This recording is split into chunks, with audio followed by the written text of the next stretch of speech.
States.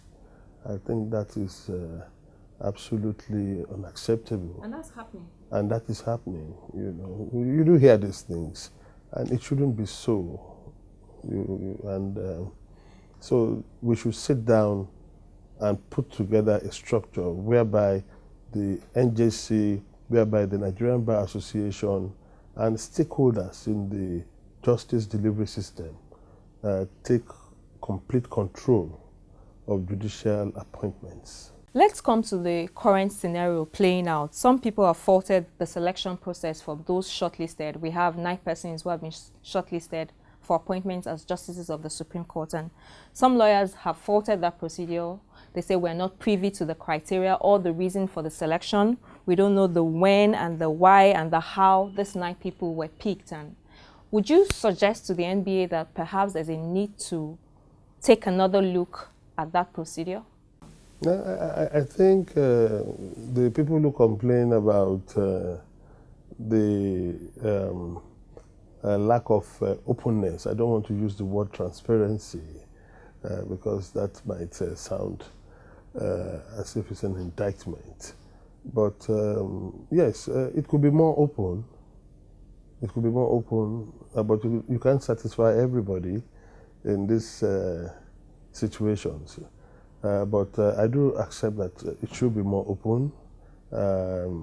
However, no matter how open it is, it should, like I said, it's not something you just throw into the marketplace without being disrespectful to anybody operating in markets.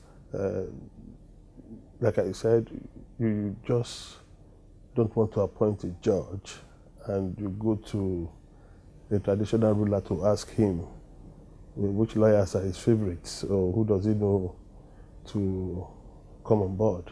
So it could be more open. And that is why, again, I say that when we want to do something, we shouldn't rush. We should sit down, have a proper, formulate a structure. When that structure is in place, lawyers will know that, look, if I want to go to the bench, this is the path that I should toe. To a lot of people, it's like they just woke up one morning and they saw names being bandied about. I mean, some of us know that some of those names, like I said, have indicated their willingness to go to the bench as far back as 10 years ago. So it could be more open. It could be more open. You also touched about what obtains internationally, so let's dwell a bit more on that. Do we have similar jurisdictions where this kind of practices occur? Well, if we look at 2 jurisdictions, if we look at what obtains in the United States, there the president, particularly the Supreme Court, a Republican president will come and throw up as many conservatives as he can when there are openings into the Supreme Court. When the other party, the Democrats, come, they look for more liberal judges to balance the equation in the Supreme Court. So judges even get appointed according to political leanings and ideological leanings in America. That is not to say that they appoint judges who are card-carrying members of or active politicians. They are lawyers, they are intellectuals, but because of their past history, their past work, people know where they actually lean. And on the other side of the coin is what obtains in England. In England, most appointments to the bench are done to the high courts. So QCs get appointed to the high court. I am not sure, it's really very rare for a judge to be appointed to the Court of Appeal in England or to the Supreme Court in England straight from the bar. So they concentrate on feeding the pool of the High Court bench with the best. So we have similar situations in England, we have in America. I think the one in America is the extreme end, where they throw them in from different places to any of the courts.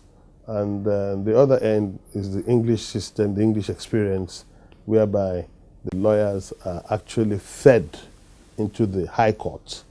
What they do is that they try to ensure that they have the best judicial appointments into the High Court. Finally, some legal practitioners like Professor Isesage, SAN, have suggested that there's a need for reforms at the appellate courts. They cite the examples of Justice Elias and Justice Nnamani, who went from the bar to the bench, as some of the best examples of judges that the country has produced. And they say that this presents a good case for having private legal practitioners go to the higher courts. Absolutely nothing wrong. But again, there's always a problem with fire brigade approach. We have excellent judges in the Supreme Court. Some of them have been judges for upwards to 20, 25 years before getting to the Supreme Court. You cannot, by the wave of the hand, say that these people are not doing what they ought to do. If you bring somebody in from outside, he's going to come into that court, he's going to apply the law. So I don't think we're in a situation whereby we need to discard completely. Yes, we may inject one or two persons into the Supreme Court system. We may even do so for the Court of Appeal. But we can only sustain a long-term policy by actually sitting down and working out a reform package that will last. So one or two people into the Supreme Court, a couple or three or four into the Court of Appeal. But at the end of the day, we need to have a very sustainable reform. And that is by ensuring that the pool that goes into the High Court are of the best quality. Yes, sometimes it's easy to play to the gallery, oh, we want a better Supreme Court, but we must sit down to work out the reform. I think it's better.